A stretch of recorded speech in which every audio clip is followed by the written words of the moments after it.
Well, I think we Um, should introduce this first, right? Hello, Hello, and welcome to our Anthropology Day Dirt podcast. Ask me anything. Did I get everything in there? and Ask me, us anything. Yeah, ask both of us, and it's not just me. We're two people. We are. I'm Anna. and I'm Amber. And we're new at this video thing. Oh, And and that's that's Calypso. Calypso. She might be dropping in. And this is the video in which we answer your questions that you submitted via the internet to our Ask an Archaeologist event. So thank you to all of you who submitted questions. We will now attempt to answer them. Yeah, why don't you go first? Our Yeah, first okay. question, our first question comes from a listener, a self-described non-listener.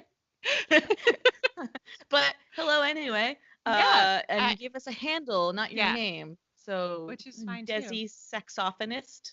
I hope you actually play the Of the saxophone. of, or maybe they're just of the Dorchester saxophonist, an old family name, Yes. the Yes. saxophonists. Yes. But Uh, but they have a question for us. yes. And that question is anthropology considered a scientific discipline? By whom and how? Okay, well, um, I know how I think about this question. Um, I think by people who call themselves anthropologists, who exist as anthropologists, do consider anthropology a scientific discipline. And if we consider science as something that follows the scientific method, so ways that we understand the world around us by forming, by making observations and then forming hypotheses to test those observations, then yes, you can apply that methodology to. Oh no. Bless you. You can apply that methodology to anthropology, which is just the study of people. So any way that you can understand people by making observations in the real world or through, what we do as archaeologists is through people's material remains and the things that they left behind, and you can answer questions and you make hypotheses and you test them. And so I think anything that is outside of that is sort of into the realm of sort of pseudo archaeology or anthropology. But yeah, it's a science, right? Well, and some people who would say that it's not a scientific discipline are people that would say that it's um, too subjective, that it's not as objective as science. To Right. which It's I not as say, quantitative, maybe. to which I say, objectivity doesn't exist, and that science isn't as objective as those who do science would like to believe, because humans are subjective beings, and bias to the positive or to the detriment, it exists in scientific disciplines and scientific research, which I think we talk about that a lot in sort of the history of science. Mhm. And so Well, and yeah, so until so we if all you're become robots, like there will be. Are you welcoming our robot overlords? yeah um Well, as soon as that happens, then maybe science can be completely objective. But yeah so till then, so I guess I'm sort of like negatively constructing it where it's less.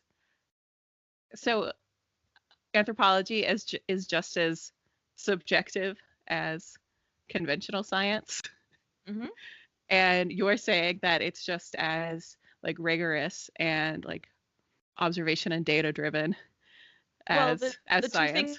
So the yeah, two things are meeting in the middle. yeah, It's we're just meeting very in the much a middle. glass half empty, glass half full, and that's very much our roles on the podcast. So, Yep.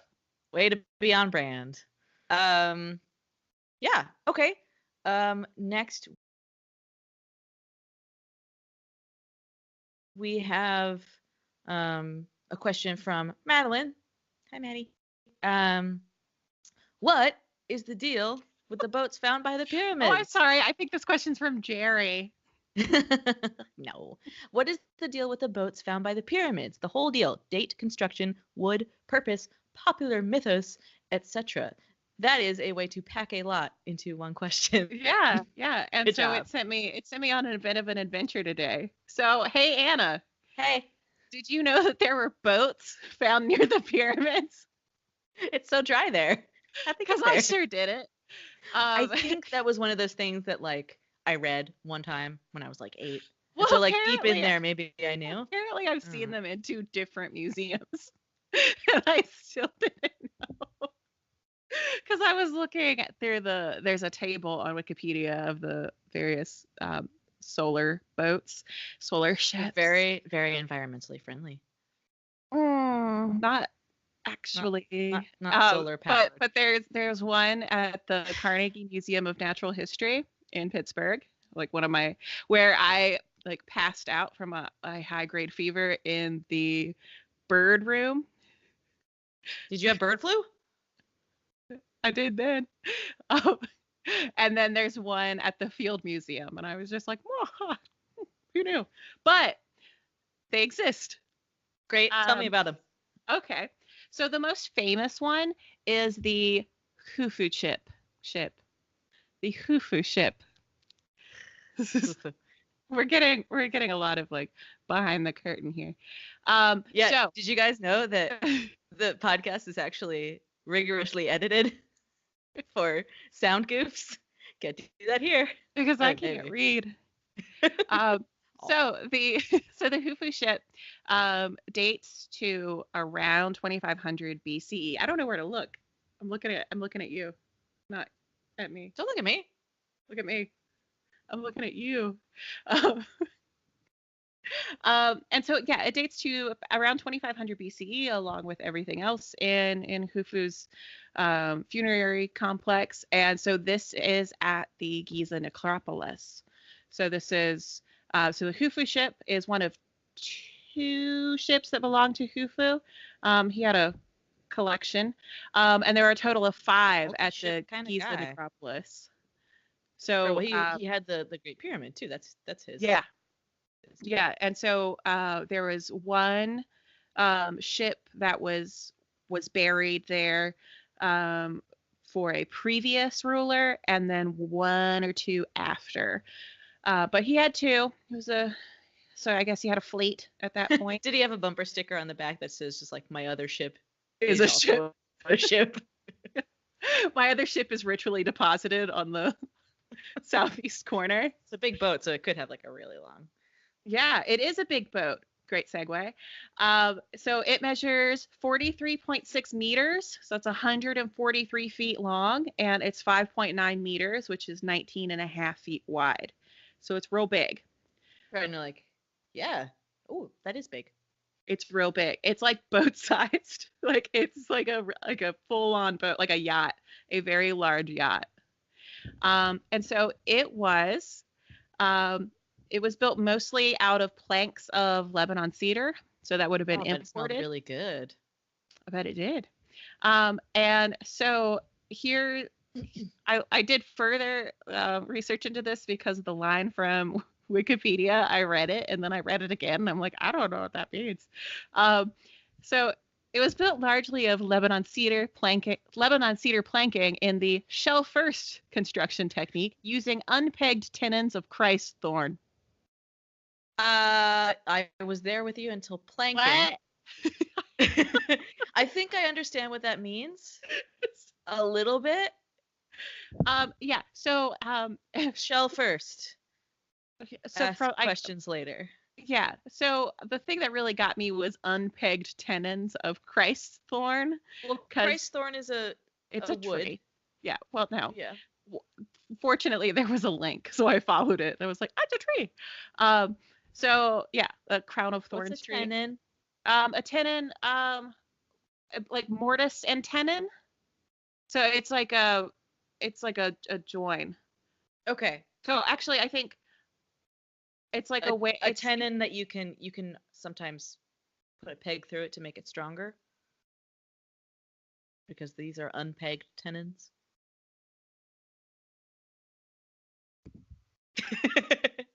Mortise and tenon. Yeah. I watched a lot of like this old woodworking shop and stuff because we only had 4 channels growing up. So a mortise and tenon joint connects 2 pieces of wood or other material. So that's where you've got the mortise hole, and then you've got the tenon tongue, and then it joins. Gotcha. I get it. That's how it joins. And it comes, so it originated from Arabic. From the word tenon or the construction technique? Mortise. So mortise possibly comes from Arabic mortaz, which fastened, past participle of ratza, cut a mortise in. Thanks. Pretty straightforward. Cool. Okay, tell me more about the boat before we get into the weeds. So you've got planks and then you fit them together.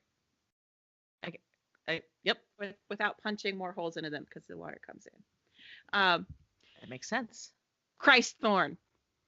So is it a spiky tree? I don't know. I guess.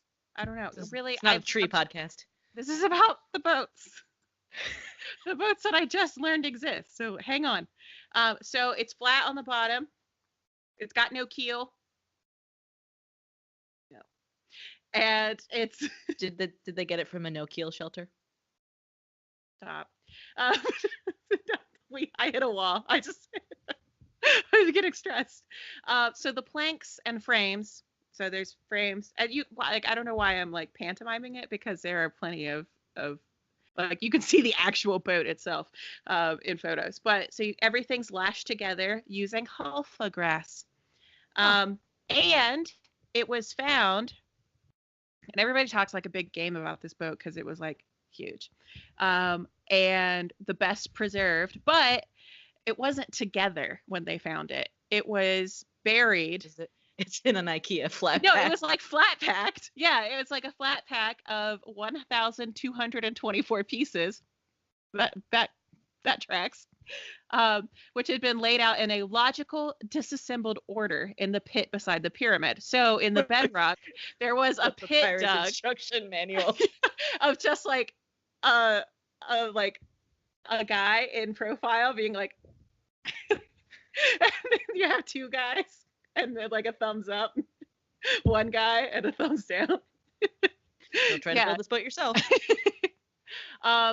So 1,224 pieces. That's a lot of pieces of boat. Big Lego. And so it took a long time for it to be reconstructed, and it took a lot of people of researchers looking at models of boats and like tomb paintings of boats and reading about boats and watching people make boats. But like also they don't make boats like that anymore. So they just like went down and they're like, oh, it's a boat. Yeah. So, I'm just trying to imagine the process. Like, how'd this boat do? Yeah. And so it is really impressive that they put it together.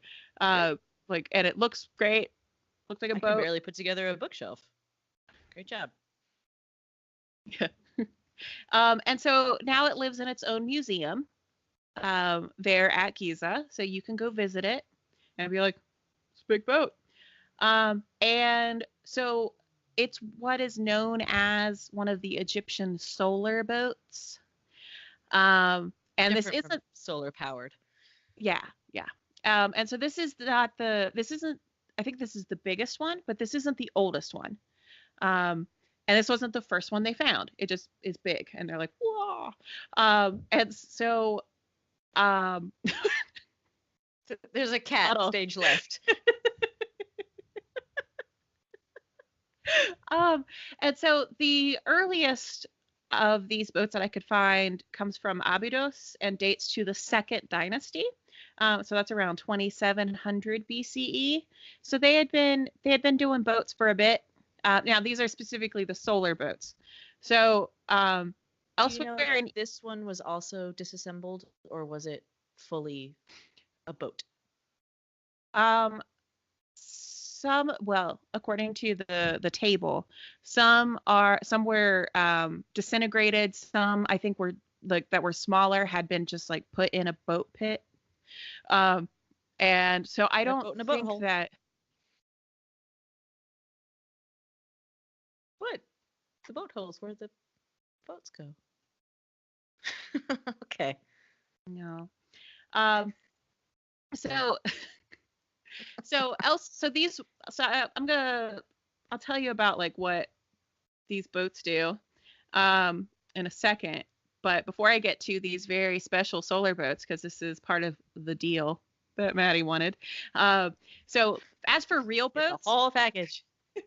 so this isn't like a real boat. It's a Like not seaworthy, you mean? yeah. Well, It's a okay. figurehead, sort of. According to the folks that work at the museum it lives in, it's like super seaworthy. It's just the best boat ever. If you put it out on any body of water, it would do great. That said, it has there's no evidence whatsoever that it ever was put in water, and it also has no rigging, and it's got no keel, and it's got no space for oars. So But so, it would yeah. boat so good. But it'd be so good. But as for real boats, they had like hella boats for the Nile, both that were like built via planking, but also reed rafts, and so there's the ones where you've got the bundles of reeds, and then they're sort of put up, and then you sit on them and you can fish.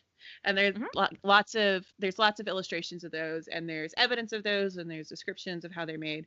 But as for being not on the Nile, at Wadi Gwasis, which is on the Red Sea, a team about 10 years ago, there was an article published, and they've been working here before and since. They excavated the earliest evidence for maritime vessels constructed out of imported cedar, acacia, and sycamore fig wood. So that was the first evidence they found of seaworthy, not just river-worthy vessels. Yeah, and I know a little bit about this one because one of the people leading that project still is a professor at Boston University. So I know about her work, and her name's Catherine Bard. And I know that Wadi Gwasis, they found that it was a sailor's shrine. So the boat stuff that was there, it was, I think I'm remembering this right. It's in a cave, and they had like crates of stuff, and there was rope preserved, like long lengths of rope. And they had evidence that it was sort of a stop-off place. So sailors would come, stop off, and do ship things, but also leave offerings for like safe voyages and stuff. Yeah. So it's like, I don't know whether the cave was like a storage space, or like a depot, like right. Stop at the ship store. I don't know about that. But I don't think the cave was like a ritual deposit, but I might be wrong about that. No, I don't think it was entirely. That there were functional storage. Yeah. And so the boats that were found there, the bits of boats, like a lot of timbers and things, there's a really great catalog of timbers, and I'm just like, oh, okay, chunk of wood, okay. Yeah. But they clearly exhibit evidence that they have been in water, because they have they've got like salt, like sea salt crusted on them. They've got wormies in them. They've got barnacles. So that stuff actually was used in the water. Now, some of these solar ships that we were talking about, of which the Khufu ship is one, some of them have both the necessary hardware for sailing, and also evidence that they had been in water at some point. So they're kind of two camps of what they were used for. And I don't think that they're mutually, I don't know, but I would think that they're not mutually exclusive, given that one is a functional role and one is a more like symbolic role. But functional to them, it's just not functional on this plane. It's functional in the afterlife. It's not like he likes boats, here's a boat. It's like a useful thing. So the first one, the sort of in this mortal realm, the use for it would be a as like a funerary barge.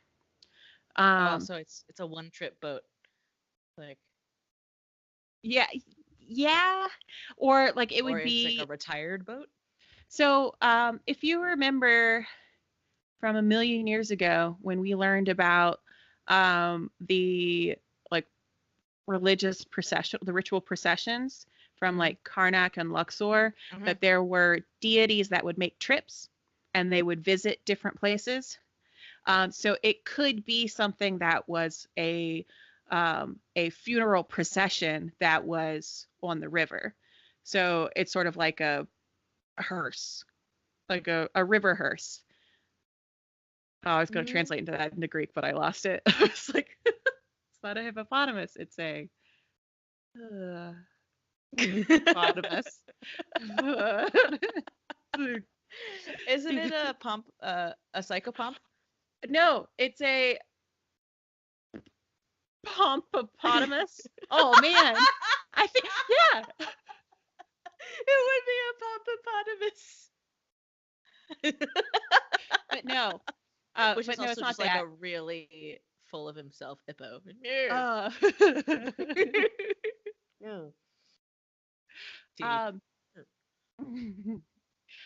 um, no. So it was. So there are those that have evidence that they were used at some point, Okay. and they all have similar structures. So they seem to be built to the similar specifications. Although some are bigger than others, and I guess with Khufu, it's just commensurate to the size of his enormous pyramid.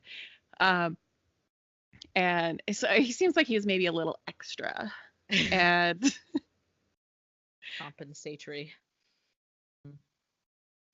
and so there's that purpose. The other purpose is it being a this is how we get the solar boat, the solar ship, the solar barge, the solar bark, spelled both like Barkway.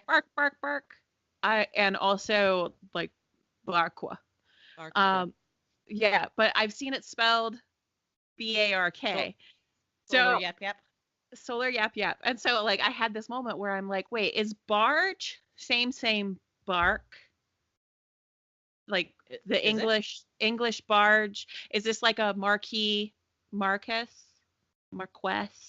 You know how like I there's don't know. is it something like that? I don't know because I don't know. I think BARK Jack is just a about wrong boats. spelling. But I've seen it a lot, and I'm just like, oh, what's this going with it? It's only for sundogs. Solar bark is for sundogs. Yeah. So, which great, excellent observation. So this is supposed to be representative of Ra's boat. I got a boat. Ra has a boat. Remember when I was telling you about the Book of the Dead and the like interminable trip through the Book of the Dead? And so in it, so there's Ra and there's Osiris. And Osiris is associated with the moon and the underworld and the night because he's sort of the inverse of Ra, who's the sun and the daylight and consciousness and everything. And so Ra's in his boat, and he goes across the sky in his boat, and then he goes underground, and he's like, "What up, dead souls?" and like goes over them. So you follow through the Book of the Dead, you follow Ra on his boat, and if you die, you meet up with him. Well, actually, you have to catch a ferry. You like have to catch a ferry and like a ferry, not you have to catch a ferry like Tinkerbell. Yeah, you have to like swipe your Clipper card and like wait and then get on it. And like if they don't let you on it, there's certain things you can tell them to be like, no, like my cousin's girlfriend said, like it's like this like crazy thing where they're like, okay, like the Book of the Dead says, like it's from like the New Kingdom on, so it's not at the same time but it's the same idea of like Ra in his boat. And so like if you die and you get there and you're supposed to like catch the ferry, you like if they don't let you on the ferry, like here's some things that might work. Like here's some things to say, where I'm just like, the afterlife is so high stakes in Egypt. I just like can't I can't deal. I got really stressed out just reading about it. I'm just like, Okay, oh, I'm well, glad I'm not let's glad move I'm on. not dying there. So it's the idea of it. The pharaoh has this like deity aspect, and so Mhm. it would be the same thing. So it's like a metaphor for that. Also, he needs a boat to get around in the afterlife. Oh, yeah, So I guess they I didn't. just You can't just include it. float. Okay. No, you got to get there. Okay. And so they load it up with stuff you would need. So, you know, The ferry rocks up. You're like, thanks, I got my own. yeah, Bye. yeah, it was a speedboat. Okay. So that's kind of the deal, is that they're boats, and some of them work like boats, and some of them don't need to because they're afterlife boats. Ghost And boats. also, we'll eventually talk about the Book of the Dead in excruciating detail because it's Looking bonkers. forward to that. So, also, a lot of this stuff was found by a guy that, oh gosh, what's his name? This is excellent radio. Because I got so mad reading the article and then the comments under it in like two different directions. So I got mad in this direction and then mad in that direction. But Mark Lehner is his name. Okay. And runs, I think he runs, or he's like at the helm of the, Nice. I think it's called the Giza Mapping Project. Hmm. Takes them a while to drop the name of it. But this was an article in Harvard Magazine, so I'm assuming he's an Yeah. undergrad alum. Oh, I don't know. My mom is a grad alum of Harvard, and so we get Harvard magazine, and I associate it with the basket of bathroom magazines. Yeah, so That's where it uh, lives. so this was a feature in 2003, and the article is entitled "Who Built the Pyramids?" The subtitle: "Not Slaves." Yeah, I know. Archaeologist Mark Lehner, digging deeper, discovers a city of privileged workers. And like reading the article is like also sort of like a how'd you get here? And it's just like it's a lens into a world that no longer exists in archaeology, where he's like, oh, I just like went my junior year and then I was working and eventually I was like, oh man, I can't do anything else if I don't get my PhD. So I just went to Yale and then I got my PhD and I run this thing and I'm just like, man, this sucks. And I just got so mad. And then I like scrolled down and the comments are just like, there's something for everyone in the comments, and it's just like, well, I guess we can link to that. yeah. And so a lot of the stuff around these boats seem to tie back to this guy and his mapping project. Um, and it's also like a lens into sort of how Egyptology works and how it's sort of like professionally para-academic. Like it's like you have like traditional academic scholars that are like working there, but you also have people who are doing this like technicians who are working full time. So that's the deal with that. Okay, good question. Yeah, Multi compartmental. I had fun. You fell down a Boat pit. Yeah, fell down a boat pit. Our next question is a series of questions in a question from Tim and Teresa and their mom Sarah. Hi. My so, goodness. Are these our small listeners? I don't know if they listen, but they are These hardcore are on board. Yes. They're our small Yes. fans. They're small friends. Yeah, Tim and his sister Teresa. So, here are the questions. Why do archaeologists use a square grid? What do you like better, the field or the lab? What's the coolest thing you found? How many artifacts do you usually find? What was your favorite place to dig? Okay, one at a time. So, why do archaeologists use a square grid? Well, first of all, that's not the only thing that archaeologists can use, but we use it to map. So, if you are in a site, no matter what shape the site is, you're going to need to map it out because archaeology by default is a destructive process. So as you're digging things away, you're destroying what came before until you're, or sort of what came after, until you're reaching the lower layers. So you can't put that all back. but you can painstakingly map where everything was. And one of the earliest ways that people did that was with a square grid. So here's a very scientific rendering of That such a line's grid. crooked. Yeah. Yep. Yep.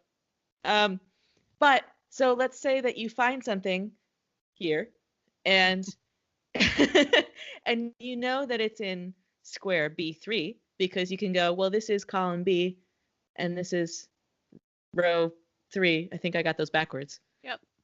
Row B, column 3. And you could go, boop, that pot was in square B3. But more than that, you could do squares within the square and get even more resolution. Or you can join the 21st century and use things like a total station or digital mapping, which allows us to give precise GPS coordinates to anything that you find using lasers. Yeah, and so using what's called a total station is what you use to find not only exactly where you found it on your site, but where you found it exactly on the earth. And so when you map everything else that you found, you have a 3D sense of everything that's in this site, so that even like after you're done working on it, if somebody else comes along and they want to understand it and they say, well, I'm interested in this other kind of thing that you dug up when you only talked about this stuff. So if they go back and they look at your maps, they can see everywhere that you found that thing, that same kind of thing. And so that way, even though you've dug everything out and you've you've changed it in a way that you can never go backward. So it's all gone. Even if you leave it alone, it keeps changing because the weather still changes, or you fill it back in. Even if you protect the site. Or a dog comes by, like something will change it. Yeah. And so that way people can use that same data in the future so that they can ask new questions, because something that came up a lot in the early days of archaeology is you have people that weren't thinking about, well, also they had no idea what technology was coming, but they also weren't thinking about what questions future scholars might ask. So a lot of the stuff that we have from so in the 1800s or even the 1900s, these excavations that pulled stuff out and didn't record information in a way that's helpful to us today. So there are some things that are really important about understanding large portions of time and geography that we will never really be able to understand now because it's gone. Because the excavators only had certain questions in mind, and they didn't think to preserve all the data just as it was, just for the sake of having all the data. They were just like, well, we only care about this, so we're only going to look at this. And it wasn't, I don't think it was like deliberately excluding that stuff. They just, no, it was just sort of you can't blame someone for having like a lack of imagination when they like didn't know that computers were going to happen. No, right. Like so that's something that archaeologists now, because also we can be in contact with so many other people who are already asking so many different questions. We're better able to anticipate when someone might find something interesting in the future. So it's really amazing. We're way beyond square grids. But but when you're sitting there like it's the first thing that you use to mark. And so that's but that's so you also know where you are. Yeah, and also the square grid is what forms the basis of everything that we do with like lasers and satellites. Like it's the foundation of it. It's just the more complicated version of the same thing. Yeah, it's a way to give yourself points of reference so you know where you are. Okay. Next, a very personal question. What do you like better, the field or the lab? I mean, I think we're probably going to have different answers. I don't know. You go first. Lab. Okay. We're not going to have different answers. Well, they're okay, different. So they're really different. So for me, I wasn't very good at field work because of the way my brain works. So I think very big picture, and I'm very good at I'm very good at theories and things, but I'm not as good at like focusing on small bits over and over and over and over. Like, it's sort of, I don't have that kind of, my brain doesn't work like that. And that's fine, because there are people, I was surrounded by people that were very good at it. So like, maybe I'd be better if I had like not been so terrified. Why don't we first talk a little bit about what the field looked like for you? Because its excavation techniques are sort of different everywhere that you excavate. So Yeah. the field might look different for everybody. There's basics that are consistent, but so where did you excavate? I mean, I know what you did, but I excavated in the United Arab Emirates and in Oman, and okay. both of those are very sandy. And so That sounds unfun. yeah, and so one site that I was working at was a single stratum site. So it One was layer. so it was just one period of occupation that was about 300 years that people lived there, and then it ended when it burned down. And so a lot of things that's sort of usually how it stops. They don't just leave. They're like, I'm not feeling it, and then they move away. Like, usually something happens. But it was really amazing, and it had been the excavation had been going on for about a decade, I think, at that point. Mm-hmm. And it was really great and really exciting. And then another site that I worked at, where I was working, was going over something that had been previously excavated in the earlier days of archaeology. Oops. So I got a lot of nothing, but I got a wall, and that was cool. But so that was sort of, like, yeah, but like, what I loved about being in the field was being in another place and like learning about getting that sense of what it looks like to be an archaeologist, like what the experience is, and like living in the field. And like, also a lot of that has come into like my book that I've written. And so, oh my God, are you writing a book? You may have heard of it. It may be sitting in your Google Drive. Coming soon.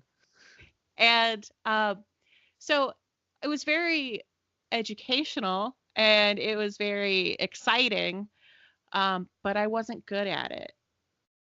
Which, that's really like comes down to whether you like something or not, is whether you're good at it.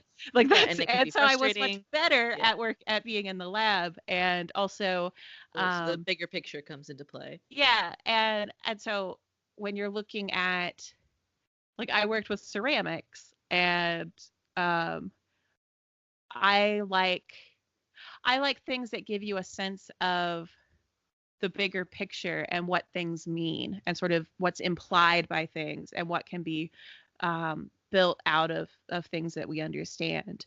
And so so you can't have one without the other. But so it's not possible to say that one is better than the other, but in terms of like enjoyment, I enjoyed what I was better at, and what I was better at was being inside. Yeah. It's two very different experiences. So I've dug in France and in South Africa, two very, very different places. But yeah, so the being in the field, for me, the coolest part of that was getting a sense of the site as it was, whatever part of it we were working on at the time. You get to see things sort of in situ as they're coming out, and a sense of how everything is arranged around you. So like something that you can only get an idea of later by looking back at the digital reconstructions of the site and the data points. But being able to see that in real life is very, very cool. And also sort of being able to see in real life, how the site might have been formed. So the different layers of sediment, and when I was excavating in France, I happened to be with someone who was an expert in site formation, and so he was really good at saying like, oh, there was a channel of water through here that came in this layer, and like at this point, here's where some of the cave fell down. And so it was really interesting to be able to kind of imagine the site through time that way. But then you get into the lab, and for me, it was about two things. One is sort of putting together pieces of a puzzle. So, I mean, my training now is as a zooarchaeologist, so it's finding animal bones and trying to figure out what they are and what's been done to them and what that means. And so the first part of that is solving a puzzle. It's figuring out, and I was very bad at it, and then I've gotten better. But it's figuring out what this little nubbin of bone, like, can I even say what species it was? And sometimes it feels like a real triumph to be able to say, like, just to look at something and be like, I know what that is. And then more than that, once all of the artifacts are together, you can really start to see what these people left behind, and also the fact that human hands touched something and made them, and that it was so long ago. Like I remember one of the first times I took an archaeology class at Bryn Mawr, we went up to the collections, and we had to look at and draw a piece of pottery, and on mine there was a little trace of a fingerprint, and it just kind of like the person who touched this, they knew nothing of me. They were living their life. They were an everyday person who had a life that mine will never intersect, and that mattered to them. And like, they were focused on their needs and their wants and everything. And they at one point touched this little piece of wet clay, and now they're gone. And who knows if this is the only trace left of them. But like, it was just this sort of profound experience. And it's the same thing with stone tools or worked bone, that is from, I've worked primarily in Stone Age sites and Paleolithic sites, and so it's even older, like way before pottery. So the fact that I can tell that someone was making cut marks on a bone because they were trying to feed themselves, like, translating the things into human action is really, really meaningful. And that's what you get in the lab.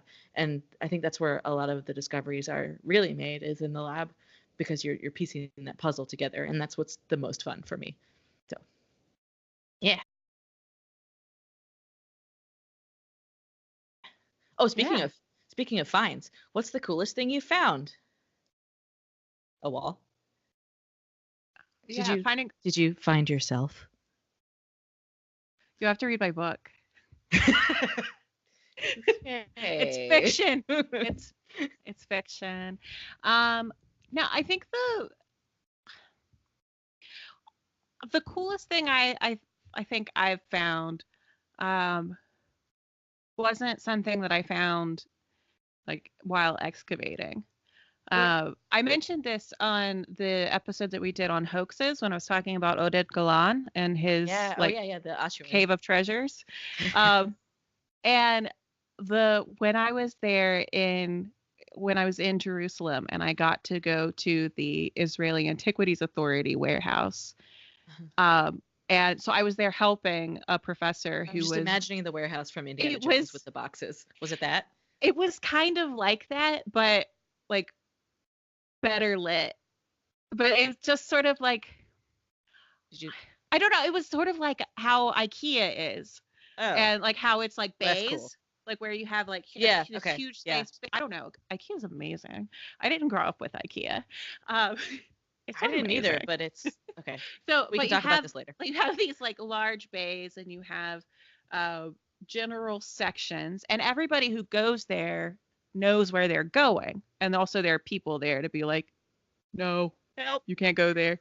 And so they just kind of let me loose, and they're like, yeah, and it was so I was helping a professor who was doing a research into epigraphy, and so he was doing a collection of Greek and Latin inscriptions on things, and so it was really incredible to both be there at that warehouse, and then we also worked in a storeroom, like in Old City. It was next to one of the Stations of the Cross. And so we were in this storeroom that was They kind of dug into the bedrock, and there were things just laying around, and they had just been laying around for like close to 2,000 years. And it was just this really incredible experience um, of like not like it being resonant to a religion in which I was raised, but to which I didn't have a relationship, but just this sense of these small things, like these sort of small things that we're dealing with, and like these ossuaries, and that had like real significance in the immediate lives of the people who were in it and the people who loved the person in it. But then also to have people coming by every 20 minutes and like singing in Latin right outside the door, and just like this interplay of like multiple religions, and just this is very significant. And I was just sort of like pulling at the thread at the edge of a sweater of like this huge, like profound, like it's just like this universe Sweater. of like of things that like mean more than anything to people. Right. And just sort of this like, why am I here? Like, why? Like, it felt like it was wasted on me because I was sort of having this sort of scientific curiosity approach where I'm just like, but like it doesn't, but just seeing that like It's the not like investment, capital M meaning. You're looking for. yeah. Yeah, I'm just like looking, what, like, is this Mariamne? Is this what it says? Okay, cool. I'll write down Mariamne. Like, and not being like, is this Mary Magdalene? Like, which is what, like, which has a much bigger significance to people. Yeah. And so it was just this, it was very moving. And that was, like, I think that to one degree or another, anything that we're looking at can have that kind of, could have that kind of importance, because a lot of the stuff that we look at, even the stuff that you look at in like the Stone Age and the Paleolithic, like it comes down to like survival, and like, which is a huge thing that, like, I'm saying, like, outside of it's like kind of organized religion, like it's like sort of like these are things that really matter and have like like huge consequences for the people participating in them. Mm-hmm. See, I'm telling you, big picture. That's what I'm about. Mine was a mammoth tooth. It was kind of like a wow, because it was my first year excavating in France, my first year excavating, and I excavated a mammoth tooth, which was cool. It was only a chunk of a mammoth tooth because they are massive, but it was still they are in fact mammoth. They are mammoth. But it was still like a chunk maybe this big. Wow. Which is like a third of a tooth. Like, that's also, you're holding that. I had no frame of reference whatsoever because you held your hands up in front of your face, but between your face and the screen. So so it's just like your entire face. Okay. No, it was maybe 4 inches by 5 inches. Can you hold a quarter up to your hands? It was the size of my phone. Okay. Ish. A little smaller than this. Okay. And so just by itself, that was like something that was in a mammoth's mouth. Like, wah! But also, it was in a rodent burrow. So in terms of the excavation, it didn't really mean anything. Like it didn't mean that someone had placed it there or dropped it there, or even that a mammoth's remains had once been there, because it could have just tumbled into the rodent burrow at any point. So it, like, the contextual information was lost. Yeah. So it didn't yield any information, but it's still like, oh, mammoth tooth. And they're like, okay, cool. Yeah. No, they were just kind of like, well. Oh, it was in France. So they were like, meh. No, it was an American, a Canadian, and a French guy. So it was like, okay.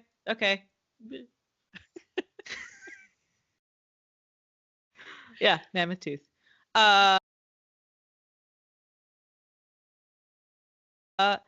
Next, how many artifacts do you usually find? Yes. I can't read. How many artifacts do you usually find? I guess that really, really depends on where you're digging and what you're digging for. It's a little or it's a lot, or it's in between. Yeah. Like, Well, so one season that I worked, I helped somebody who does paleoethnobotany, so somebody that works with plant remains, and we did flotation because, like, so with flotation, you move stuff through water, and stuff floats to the top, and the stuff that floats to the top, ideally, is like carbonized remains of plants. And so remember that I told you that site burnt, so like everything burnt, yeah, and so all the foods and we plants. we did flotation with her, and we worked on that. And so we found, like, tens of thousands of artifacts as far as she was concerned. But they were this big. Yeah. And so well, we can't all find mammoth the other site that I worked at, I found a wall. It's just one, but it's just that one. Yep, but it's big. And then part of it fell down. So is that another one? I don't know. Each of the parts? I don't know.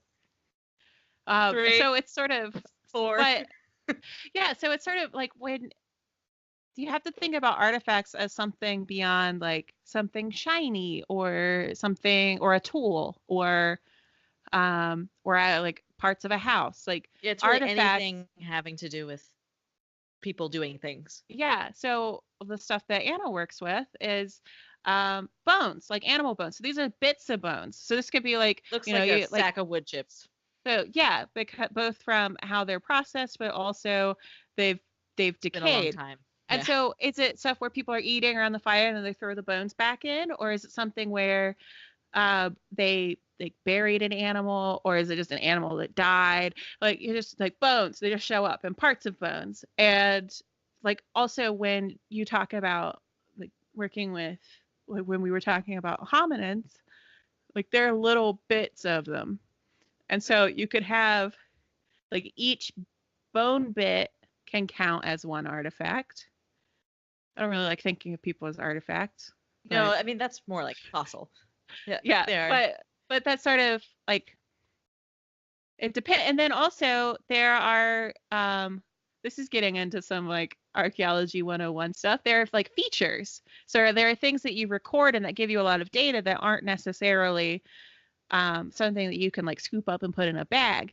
So you have features that can be like the that stream that you were talking about, or the fire pit, or something called a post hole. I excavated one of those. That was the first thing I ever excavated. It was very nice.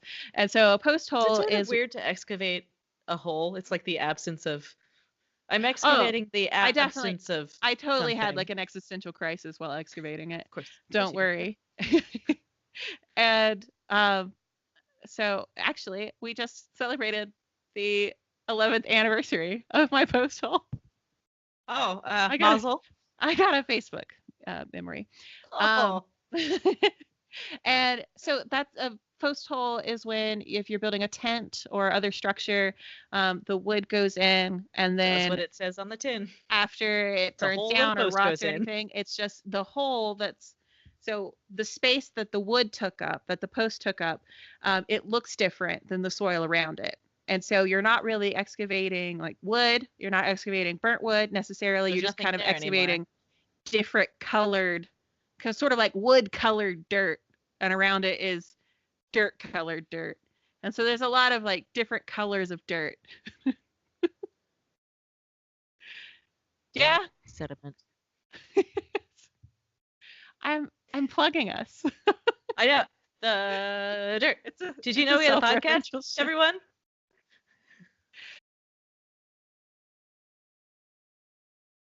Well, what was your favorite place to dig, Anna? I've really only dug in a couple places. They were both so good. In terms of the place itself, honestly, South Africa, because being there at the site, it was in the middle of the desert. It was incredibly beautiful. The stuff was so cool. The landscape was so different from what I was used to. It was my favorite place to be. Like, coming there every day was amazing. But in terms of favorite places to be while digging, I mean, Southwest France is pretty great. The food's great. The wine's great. I love France a lot. And I love Neanderthals a lot. And it's just that area of France, actually, it's the landscape is so full of caves, just like people have been living in caves for thousands and thousands of years. And even like through today, people use caves as part of their house. Like you'll see a house coming out of the cliff wall and you know that like a back room is cave. And people use caves as storage spaces. Okay, cave still in French means like it's your wine cellar, your cave, or your cellar space.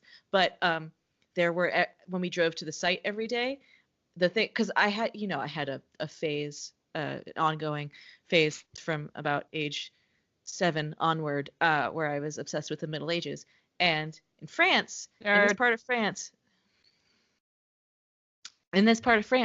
the limestone cliffs, people built out from them the same way that they do today, but you can still see the cuttings for like roof beams and the cuts into the cliffs for the lines of roofs that were left over from the Middle Ages when people like built into the sides of the cliff. And so you could see the like ghosts of old structures. And plus it's full of castles. Come on. Castles and duck. And duck, everything's cooked in duck fat. God, what a place. They're both my favorite. I love archaeology. And things cooked in duck fat.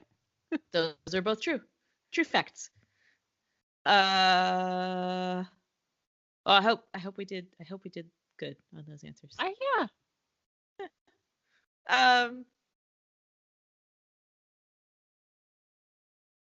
Next. Okay, next. This one's fun because this one's real fun. This one comes from Naomi. This is a great question. Are there any archaeological remains in Antarctica? I think she was trying to stump us. Well, joke's on you, Naomi. Because stump me. Short answer, yeah, sure. Long answer, maybe. Tell me more. Okay, so first off, this is like even bigger than the did you know there were boats in Egypt? Apparently, I forgot. Do you have Antarctica facts? I've got a big one. I got a big fact about Antarctica. Did you know that Antarctica is divided among 8 countries? No. 8 like evenly?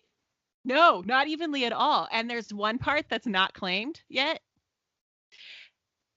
Well, and did you know that none of those 8 countries are the United States? I mean, honestly, I'm kind of relieved. Like, for Antarctica's sake. I think that might be why we went to the moon. We're like, fine. You can keep it. Yeah, so, yeah, I found this out because I was reading this article about excavations in the Ross Dependency, which belongs to New Zealand. And I was like, what? And so I looked it up and I was like, what? Tell me. And so it's divided up. So their claims are divided up from different longitudes. So the Ross Dependency goes from 150 degrees west to 160 degrees east. So it's not real big. Actually, it's kind of big, but it's mostly I have no frame of reference. It's mostly ocean. Oh. Okay. Well, it used to be sea ice. Oh. But of silence for the sea ice. So the 8 countries that claim it are Argentina, Australia, Chile, France. But what they have is like, and they named and they named some penguins. New Zealand. That's really why they were like, can we name the penguins up? Norway's got 2 chunks. It's got Peter One Island and Queen Maud Land. I like those. And Queen Maud Land's real big. And then the UK has some. They named it very brilliantly. British Antarctic Territory. Well done, chaps. Yeah, so most of them. So France has Adelie Land. Like, is that where Adelie penguins come from? Oh. Yeah, but they live in the Ross Dependency. French. They are And en vacances. yeah. Um, and then yeah, so the Norwegians had fun with it, but All right. some of their claims overlap, but I guess they don't get too mad. I also read a whole thing about crime on Antarctica, but according to the Antarctic multi crime? yeah, so according to the multilateral Antarctica Treaty, like whose headquarters is in Argentina, if you do a crime there, they send you back to your home country. They extradite you from Australia. Antarctica. Yep. Where's that podcast? Antarctic crimes. It's just like a little penguin with a magnifying glass. Well, and it's only like 15 minutes long because there haven't been many crimes. But I guess they go like ice crazy. It's like You would, wouldn't you? It's like people getting in fights like in the kitchen and then somebody hitting something with a hammer. It's like, whoa. Okay. All right. That's a different What? podcast. Yeah. Tell me about the Ross dependency. Okay. So some excavations happened there. And so it's the smallest like percentage of land on Australia, on Antarctica. You know, they're both continents. This is like me at like my like least educated, where I'm like, ah. This is like my aunt that went on that cruise. She's like, I'm going to Norway and Australia, and it was New Zealand and Australia, and we're like, don't get on that boat. If you don't know what country you're going to, don't get on that boat. But some of the most important archaeological sites are on this tiny bit because this is where the first explorers made it during the heroic era. That's so this is some Antarctica chronology for you. The heroic era, 1895 to 1917. White dudes. Yeah, exclusively. Not only are the sites more numerous here than on other parts of the continent, they're unique within the context of global exploration and include expedition base camps, large wooden huts and outbuildings, remote rock huts and shelters, supply depots, middens, campsites, message posts, cairns, memorial crosses, and a grave. Oh, the one. A grave. Oh. And which wasn't murder, because murder hasn't happened on Antarctica. I also know that. No, I'm just saying. I'm just for that we know of. So, Naomi, those are the things that have been archaeologized, and so a lot of this stuff is done through the Antarctica Heritage Trust. And so they've been funding the expeditions to check out the expeditions. And a famous thing that happened was in 2017 on Camp Adair, which is there on. That's the Australian part. Yep, finally I got there. Mm-hmm. So that's in Australia. So like Cape Adair, they found a very, very, very old fruitcake. In a rusty can, but of the brand Huntley and Palmer's. And they think that it was left behind in 1911 by the Northern Party, which is one of Robert Falcon Scott's Terra Nova expedition teams. But the cake looked okay. And then a quote from Lizzie Meek, the Trust program manager. Man, that's my career goals.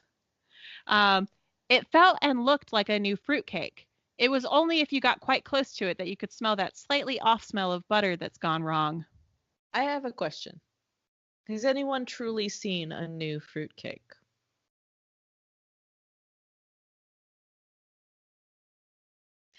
Do you think anybody licked it? I bet someone licked it. They had to. Come on. I bet someone licked it. I wouldn't. No, Lizzie Meek. I wouldn't have. Lizzie. Okay, now for the murder. So this is where I really felt embarrassed for my Google searches. Because I tried to find. You're reaching that point just now? Yeah, not my Pinterest searches. Yeah. So there is a map, a medieval Ottoman Go map on. that now lives in Istanbul. It's in the archives of a museum. So it lives there, if not in the hearts of many pseudo-archaeologists. Oh no. And so it's called the Piri Reis map, and it's so named for Piri, the cartographer to whom it's attributed. Okay. So Piri had like a pretty awesome life. In terms of So like he was a real person. he was a real person, a Okay. real cartographer. He scooted around a bunch. And so what he did was he took, it was sort of like a composite map. And so so it was drawn on gazelle or camel skin. It was on a ungulate, undulate, Ungulate. ungulate. Ungulate. Oh, every time. Undulate. Yes. Ungulate. But what about undulant? That means it goes in waves. Remember, undulant fever comes and goes. Okay. It Okay. undulates. Yeah, but I thought it There's was no ungulates that got such it. thing as ungulate fever. No.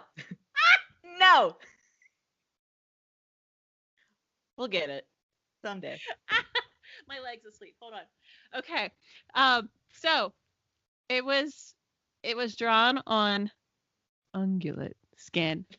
Um and so it's dated it was dated 919 Hijri, which is 1513 CE. Oh no. Um Calendars. yeah. Yeah. Okay. Yeah. So this map. Yeah. So Peary made this map, and he and it is salty. So he took like about 20 maps and compiled them all together, and they put notes on all the margins. And he said stuff like, "This country's a waste. It has big snakes too." And it's just like, oh, nice. um, so he used more than 20 source maps, the oldest of which was probably around Alexander the Great. And it was wrong, but like no more wrong than all the maps that he drawn off of. But the thing about this map is that it allegedly shows the Americas in a lot of detail, Allegedly. and detail of the Antarctic coast. And well, that would sure be the interesting. land, not the ice that was presumably still there. So who alleged this? Do you know? Do you know who alleged this? I didn't even put it in the notes. Is it Eric Fontanakin? Yeah. Really? Yeah, it comes up as some of evidence of the gods. No, I was totally guessing, but like yeah, you guessed right. So this is from Bad Archaeology, because I was like, help me out, bro. .com. Yeah. And so I can't remember his name. The guy who runs Bad Archaeology. He says that the suggestion that's not your guy Ken Fader. No, it's not my boy Ken. No, it's another guy. David. It's something like some white guy name. I don't know. Like I know his face, and I know his name, and his very intelligent responses to the trolls. Like that's never like the twain shall meet. Okay. So he writes that the first person that proposed this it was in 1956, and it was proposed by the retired Captain Arlington Humphrey Mallory, who was not an archaeologist. He was a retired captain, not an archaeology captain. So he was an amateur archaeologist, and he was one of the people that believed that North America had been colonized by the Celts, the Vikings, and various other people who were not indigenous Americans were white. Yeah. So he used the word decipher to describe how he analyzed and reconstructed what he believed the 16th to 18th century maps, what they depicted. So it's sort of like how Zechariah Sitchin was like, no, I translated all this stuff from Sumerian, and everyone's like, nah, bro, we read it. It doesn't say that. And in this case, he's like, no, I deciphered it. Everybody's like, nah, bro, it's in Ottoman Turkish. That's not what it says. Like, it's just like Ottoman Turkish is just like old Turkish written in Arabic script. It's not like you can take Ottoman Turkish at Berkeley, and then you can read these maps and be like, nah, bro, like sorry. But like it's a thing that's known. So he's someone that was like, oh, this is what it is, and it's like, no, like, okay, like these maps show that like Cuba's a peninsula. Like this is like not great. And so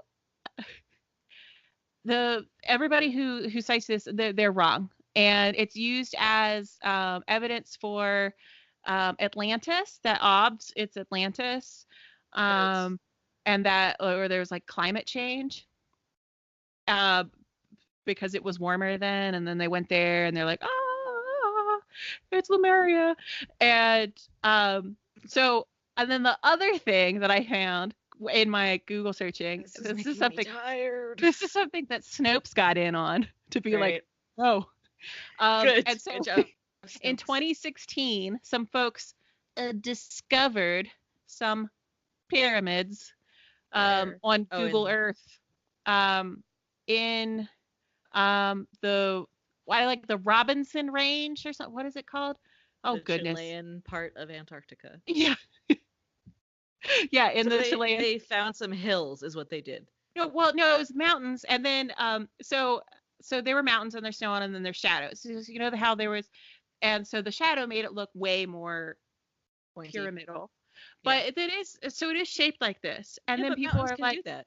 Yeah, well, yeah, people are like, but how is a mountain supposed to be like this? And then some like Joe geologist is like, y'all heard of the Matterhorn? It's a horn. It's a type of mountain that's formed by a glacial action. And so it's like, it's a pointy mountain. And so in conclusion, oh, totally. There's totally archaeological remains. There's also a ton of stuff that like internet people are using as evidence for Atlantis, for the Hollow Earth, for the Nazi base, that inside the Earth. Like it's like all, and that gets into the aliens, like that whole realm of things. This is the stuff that they use. Different podcast. So, the heroic era. Great. Wasn't that fun? That was very fun.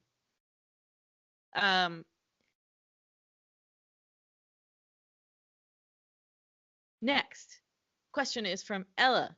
When did humans start placing significance on their hair? The way it looked and was styled or decorated? Why and how did this come about? Any interesting facts would be cool too. Like any facts though? I got facts. I dyed mine. I dyed mine once in high school. I dyed mine last night. I have regrets. It looks good. Thanks. I never see you when we record, so I don't know what you look like. This is new for me. I can answer one of those questions, sort of. Interesting facts?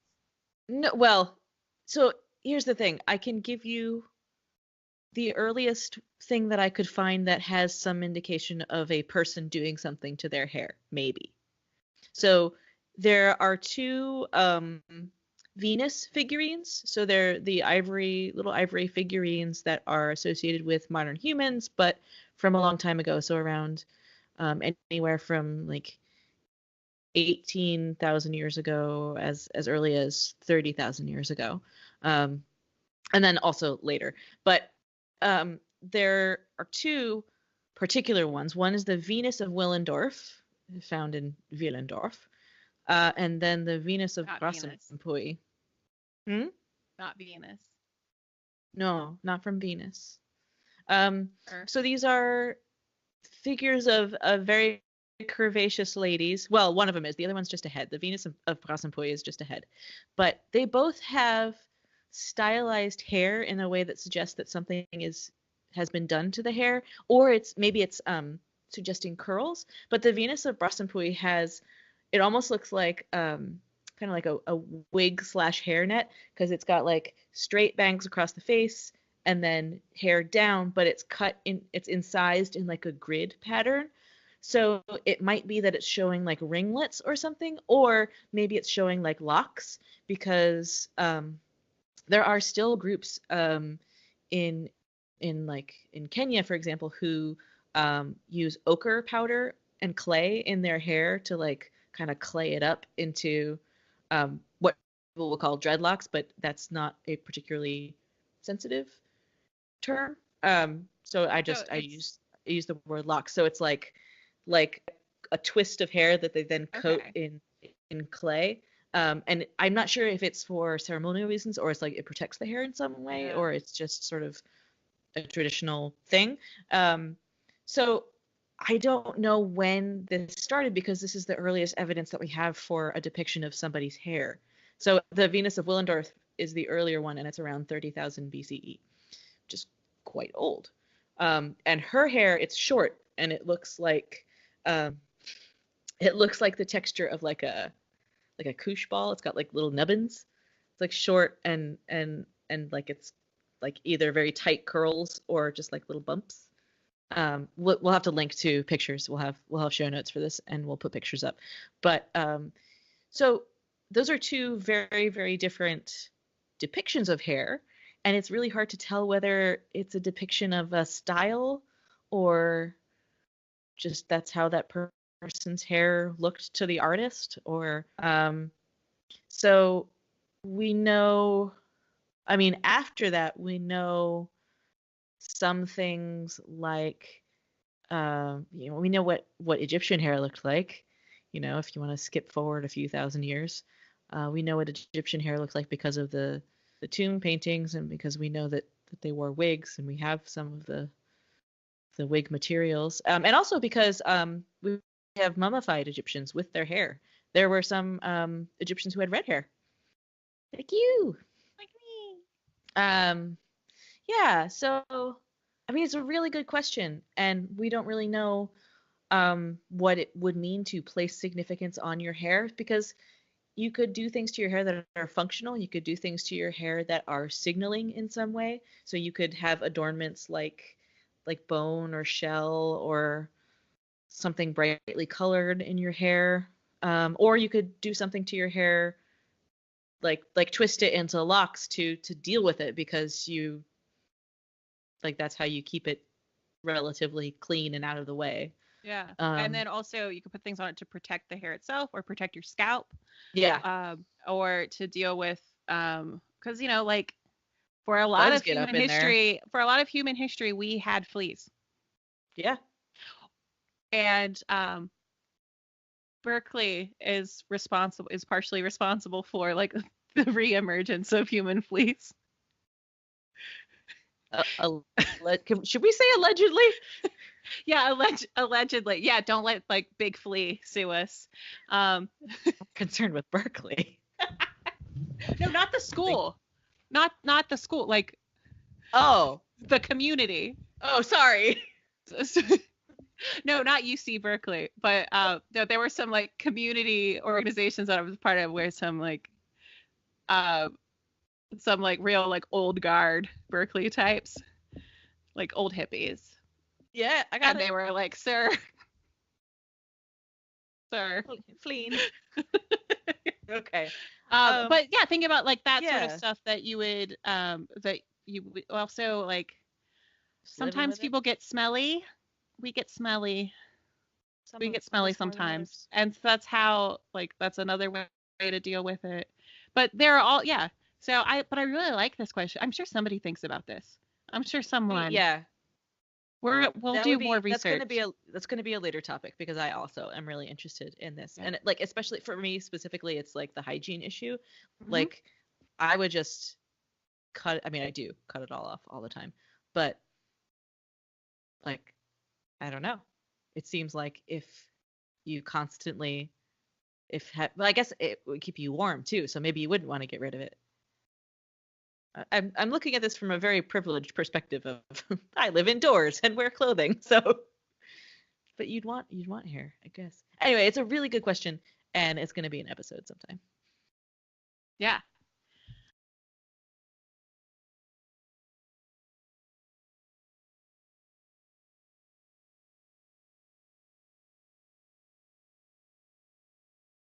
Okay, Um. next. Here's another really good question. Ugh. Um. And so this is a big scale question. Comes from Chris, who's Hi, got Chris. a big question for us.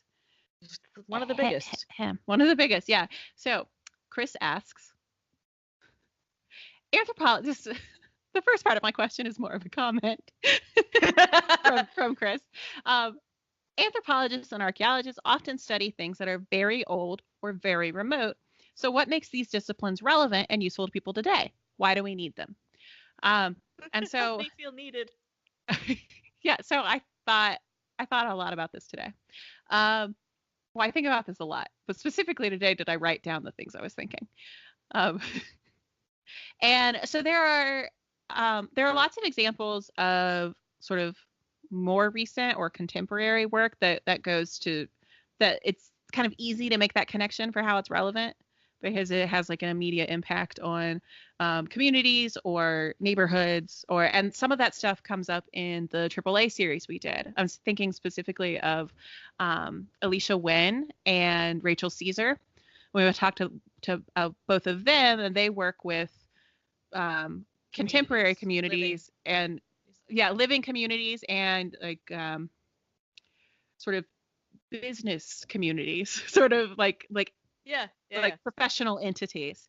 And so like they do a way better job of sort of illustrating the significance and relevance there. But thinking about like deeper history and more remote history or archaeology of places and people that don't exist at all anymore or that feel very detached. There are a few different angles that you can take on this. The first is sort of that of the cautionary tale and how, history doesn't repeat, but it rhymes kind of thing. Where yeah. And so like these ideas of the sort of the destruction or the pitfalls or the logical conclusion, sort of the end result of things like imperialism, disease and famine, looking at how they move through populations, how populations deal with them, how maybe they can be prevented altogether, and things like climatic pressures. Yeah, so we this is something that we talked about on our episode of Old News, but remember there was a time when white people killed so many Native Americans that they caused climate change? Yeah. Did you know that happened? It got cooler. Yeah. So that's but even just like looking at the colonization of the Americas and looking at how like disease moves faster than people, and that's like in the Inca Road. Yeah, and so that's the sort of stuff that is we would be remiss if we ignored like hard-won data like that. Yeah. Because like it's literally the least we can do to pay attention to what has happened to to people in the past, especially when millions of them die as a result of missteps. Yep, or so we can see them. And so like also thinking about ideally, and so there's for me, like as somebody that like has sort of creative angles in this way, this is what makes for good fiction and like good science fiction and good and speculative work, and that's also valuable.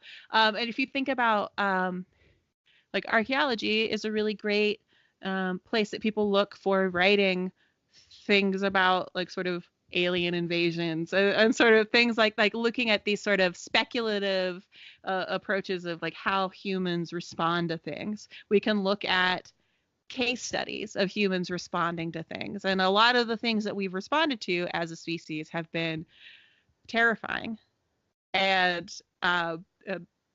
deadly. And so sort of the other side of that coin is looking at ideas of identity and heritage and self-determination. And so this is something that's fairly new in archaeology is people being allowed to use their voice. If they're members of the descendant communities or who are otherwise not historically part of the academy and of sort of they are not one of the gatekeepers of knowledge. And so I've Right, seen they're a not lot. necessarily part of academia. Yeah. And so I've seen a lot of really amazing work around like cultural heritage protection and also just like acts of resistance and resilience and Yeah. proving that. So I know some Kurdish folks who look to like the archaeology of what is now Iraq. They look to that as evidence that they have survived this long. Same thing with like Assyrian communities that like their New Year's festival has like a direct line back to the Akitu festival in Babylon. So it's just this sort of thing of like, that's really cool. yeah, and so like when you have groups that, and that's why cultural heritage and like aspects of identity are destroyed in cases of genocide. Yeah. Is because it is important. And there actually was, I just saw today a story about Azerbaijan. Azerbaijan destroyed a lot of Armenian cultural heritage and refused to acknowledge it. And this is something that a report has just come out chronicling the degree to which indigenous Armenian heritage has been destroyed, and like things like cemeteries and things. And so that it is important. It is important for populations that are marginalized today who may have that connection and this idea of like, we have survived this many thousand years, we will continue to survive. And that's something that informs like some holidays within the Jewish tradition of this idea of survival and resilience. They tried to kill us. They didn't kill us all. Let's eat. Yeah, and like a lot of, and that is a source of solace and comfort and strength, and so that's really important. And also, sort of along those lines of hope, you have, by looking at places that have existed before and societies that have existed before, you can see representation of alternative means of governance, of social organization, of economics. And so for people like to have this sense that there's something outside of capitalism or like the type of democracy that we have in the US, like this idea of there are other options. Like just because we haven't thought of them doesn't mean they haven't been thought of before or they couldn't be introduced later. And so it is this sense of just of hope that there are other things, and also that there are other ways that people like there exists socially societally understood demonstrations and representations of gender, and this idea of like this system that we have in our society is not objective and is not a natural law. And so it's something that's really comforting, and it's really good to be reminded that like because of the way you are a human doesn't look like the humans you see around you doesn't mean that it is in fact an aberration. Right. There's no wrong way to be a human unless you are hurting other humans, and then that's probably not great. Not great. And then really, like, speaking of capitalism, there's the economic angle, and this is hugely important to some communities. Heritage tourism, and is billions of dollars are spent every year in heritage tourism or tourism in general, because heritage tourism is part of it. And so it's just like the hotel industry. Yeah. Like restaurants, tour guides, airlines, huge states, entire states in the US largely draw from tourism. Entire countries survive off of tourism. And a lot of stuff is around cultural heritage. And so if nothing else, people just like it for liking its sake, and it keeps food on the table for people. Yeah. Which is pretty important. Yeah, it's meaningful. Yeah. So I hope I covered it. I think about Don't this. Don't worry, Chris. You're relevant. You're so relevant. She's a paleoethnobotanist, and she's amazing. Right? Okay. Next question is from Krista. My favorite question. Is it? The one for Krista or the one from Kathleen? Oh, I skipped one. You skipped the best one. I did. Well, it's because I scrolled and my page jumped. Sorry, Kathleen. This is a really, really good question.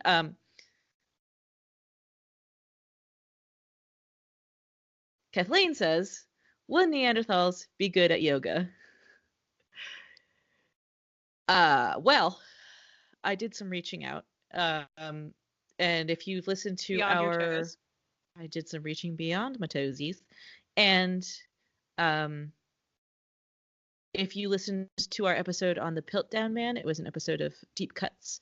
One of the researchers who told us so much about Piltdown post-hoax uncovering, spoilers, Isabelle de Groot, I reached out to her via a friend and asked her this question, and she was really nice and answered it. So the thing is about Neanderthals, they were probably different proportions from humans. So they had shorter arms and legs and kind of a stockier overall build. They were sort of barrel-chested. They had a big, kind of bulky thorax, like trunk. They had very round, big trunks. So the question is, would they be good at yoga? Like, there are, I guess, different ways to be good at yoga. Wow. I think with body positive yoga, every body is a yoga body, and so maybe they would just need like the YouTube videos to like modify the poses. They would need the yoga block. So here's the thing: they probably were very, very strong. We know from their bones that they were very robustly muscular. And by the way, the reason that Isabelle de Groot is qualified to answer this question is because she did her dissertation on Neanderthal postcrania, so she knows their bones really well. So they would have been postcrania. Those are all the bones below the head. That's the ones. Okay. Yeah. The body bones. Body bones connected to the head bone. So they would have been very, very strong. So like a plank pose, Neanderthal would nail it. But you have to think of it in terms of the way that different human athletes might do yoga. So like it would be maybe like a boxer, like a very sort of short, powerful boxer doing yoga. So they might need to stretch a lot before they could do some poses because their muscles were very powerful, but there's no way to really know from the skeleton how limber they were. So, but could they have limited range of motion? I don't know, because like would their trunk get in the way? Do you mean? I'm thinking specifically of a kid in middle school that started lifting and he didn't do it right, and so he got to a point where he could only lift his arms like here because he hadn't done the full motion. Like would there be like limitations because of No, because they're not their powerful musculature is because of functional movements, right? They're not lifting, they're not going to the gym, they're just like existing, but they're doing things like hunting very, very powerful prey animals and needing to survive that. And so they're very strong, but I don't know how bendy they were. So they could probably do any poses that involved sort of limited twisting around, but required a lot of strength and stability, because probably their centers of gravity were a bit lower also. So they probably had really good balance, and they were probably really strong. I don't know if they could do like a split or anything like that. Like there's no way to know that. So when we were talking about this last night, and we were talking about Neanderthals doing Bikram yoga. Oh, the smell. Well, actually, I was thinking about that more. And if they were hanging out with us and they were in a position to do Bikram yoga, they probably wouldn't smell any different than we would because their diets would probably like come to match ours. I would think. I in the scenario that I suggested humorously with it would it I took I this very meant seriously. evidently I meant like if you transported a Neanderthal here now Oh, and like Encino Man style? yeah yeah Okay. Okay. But so I was thinking about this Bikram thing. And if they were doing Bikram yoga, they're cold adapted, right? not necessarily Okay. So they more wouldn't. cold adapted probably than Homo sapiens was, but Okay. That's what I mean. That's what, like, comparatively speaking. yeah, they would So probably get really hot. they would probably, like, get heat stroke Okay, so okay, in a fine, Bikram not yoga Bikram. studio. Fine, they can do yoga in No, the I'm not. park. No, I'm not needling you. I was just thinking about like No, Neanderthal that's physiology, and I'm like trying to learn. I'm trying to like use what little I know. But like, would that be a risk? Would we want them to do probably like if a calm hatha yoga? Give them a little band. If it hurts, yeah. stop. Okay. Oh yeah, I love absolutely. Go this to child's question. pose if you need to. Mhm. No, Can you hear my that's such dog? a good. I heard her shake. Okay, she's staring at herself in the mirror. My kitten is investigating my desk for the 3,000th time. Everything's the same, bug. Okay. Yeah, I love That that has been question. an important pet update. I love that question so much. We really like that question. Good job, Kathleen. So now we get to Krista's question, which is also a very good question. And it is, and I hope I answered it right, honestly. But what is the longest active excavation? And so do we mean And continuous excavation? that is, I took it to mean, first of all, the longest continuous excavation and also um, in the world, because Krista didn't specify, in the US or Right. yeah. So the longest active excavation that I was able to find information on is Pompeii, which sort of makes sense. Um, in case people wanted to know, the longest active excavation in the US is a mound site in Michigan. So it's been excavated for like 50 years. But so the first excavation of Pompeii, I don't, it wasn't like we have to qualify it because it's excavation versus systematic excavation for the purpose of archaeology, right? So because there is record of excavation happening in the area of Pompeii, which was covered by the explosion of Vesuvius in 79 CE, and along with its sister city Herculaneum. And so the city was destroyed, and a lot of people died, and so it was a time capsule essentially, but people didn't find that out until later. There is record of an excavation in the area in the 200s CE. So Okay, because I was gonna ask because I was like, well, I think that like Babylon and Persepolis both would, well, Susa, not Persepolis, because you have like, but that would have been in like the Iron yeah, Age. so this is a Roman emperor, like a late stage Roman emperor, the started digging around or like ordered works to be done in the area around the 200s CE, but the thick layer of volcanic rubble that sort of capped off the Wait, what was that word? rubble No, no, there's the. tephra. Yep. Yeah, so the volcanic deposit that sort of sealed off the destroyed city presented a problem. They didn't have the excavation equipment to get through it, so that was thwarted. And then between 1594 and 1600, there were excavations that were Italian run, and they uncovered traces of buildings, inscriptions, and coins.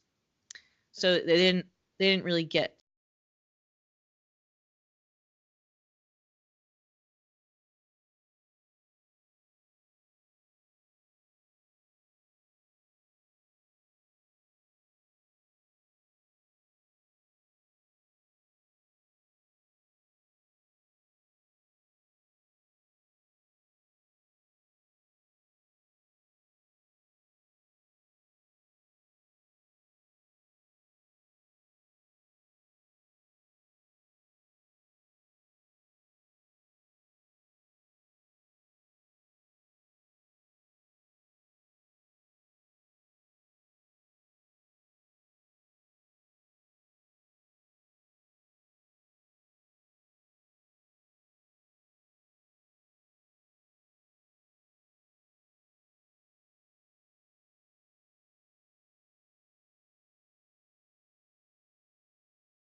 Amber, hit me. How do you think anthropology can improve its public outreach? Tell everyone to listen to the dirt. Okay, so right. So I would say first thing, biggest thing, um, drop the jargon. Yep. Anthropology and the people who practice it love jargon. It is, in fact, part of how they sort of identify who is an anthropologist. And so it's sort of this, if you It's like a have like secret password. it is a, like, it's very much like a common language. It's like a lingua Mhm. franca. If you speak this language, then you can hang, kind of thing. And so that's something that is not conducive to including the public. No, and Um, even including other people sort of within anthropology, but not necessarily in the same subgroup, because like when we went to the AAA conference, that's when I learned what participant observer was. Like that's kind of a big thing in anthropology, but I'm an archaeologist, so. yeah, and so there isn't, yeah. So as far as like within anthropology, like internal outreach, like having more cross pollination within the Mhm. discipline, Talk to if it's, people. yeah, that, but as far as like reaching out to the public, um, so like dropping the jargon also means sort of dropping the attitude. Yeah, And so, like, like get make your real with tone. yourself. If you actually want to reach out to the public and think the public is worth reaching out to, treat them like that. Yeah. And this is something that is isn't just a problem for anthropology, but you didn't ask us how we think other people can fix theirs. But it is this idea of um, if you think that the information that you care about and the knowledge that you have is worth knowing and like really worth knowing, then like meet people halfway and like assume goodwill and like assume that people aren't dumb, because people aren't. They just didn't go No, to school as people long are, as you did. Like, yeah. and it's so there is like this sort of the bitterness of like people who went to school for so long that they're like, oh, this has to give me something. But like Find sharing stuff. yeah, find joy in what you do Yeah, and share that with other people. Get them excited about what you love to study. You have to sort of first find in yourself the parts that you are excited about yeah, and convey that, because I think yeah, that's one of the things that people respond to is excitement and wanting to share something like, isn't this cool? Look at this thing. yeah. And when I've done outreach stuff with not just anthropologists, but with um, a lot of Academics. anthropologists, yeah, with academics, and so like especially junior scholars, um, doing public outreach gets them more excited about their own research because it sort of Yeah, yeah, reminds them of yeah. why they got into it in the first place. Hmm. And so yeah, just like take If a you're long hard look at yourself in the mirror, anthropology, and like starting with the man in the mirror. we cannot afford that. Stop singing it. Fair use. But the other Parody? thing, that anthropology can do to improve its public outreach is for anthropologists to support other anthropologists who are already doing public outreach. So it's not just like supporting the dirt, but like Although we do support, appreciate that. we do appreciate that. And but also supporting the people that we cite, and like the writers that we follow and the platforms that they publish on, and just like find out what's out there and like share it on Talk your to other Facebook, people. Yeah. forward, like email it to your dad, like just Or like that one tell aunt. people, yeah, that one aunt probably could use it. And Um, but yet also just like talk to other people, get involved in what they're doing, or offer to support them in some way, even if it's just a mention on your own social media, or just you never know what might come out of a collaboration. So making those networking connections um, might might lead to something that improves your ability to communicate your work. And if you're looking for kind of a benchmark for communicating and sort of removing jargon, because some of us spent so long in academia and writing academically that it became very difficult to relearn how to communicate information to people who aren't in the same field. To do it without sounding really patronizing, just kind of imagine that you're talking to a really intelligent, maybe like 12-year-old, and that's the level that you should be like cueing your vocabulary towards. So like someone who's read a lot of books, who's really intelligent and able to process the information, but who might not have quite the vocabulary, the specific to the discipline vocabulary that you do. That's how I was always taught to write if I were trying to write non-academically. And also, whenever you have the opportunity, ask the public what it wants.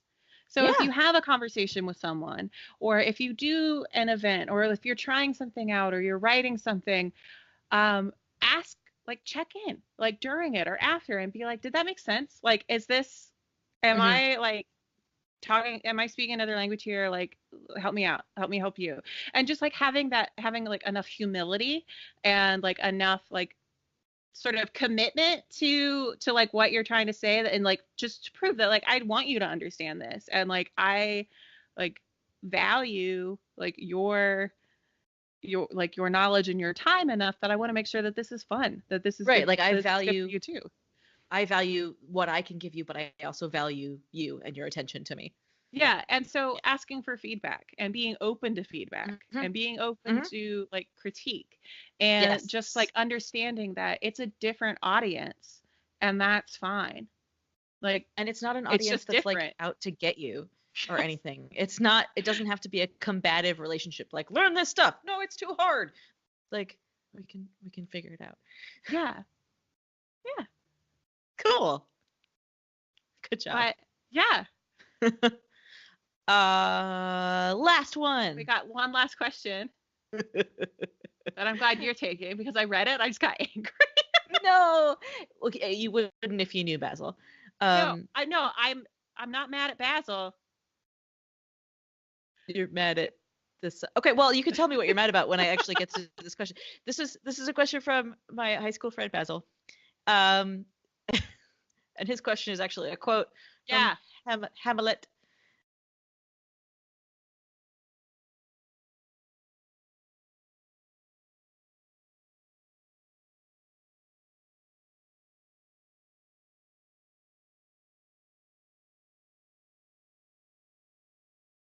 Sometimes you just say the wrong giraffe. Okay.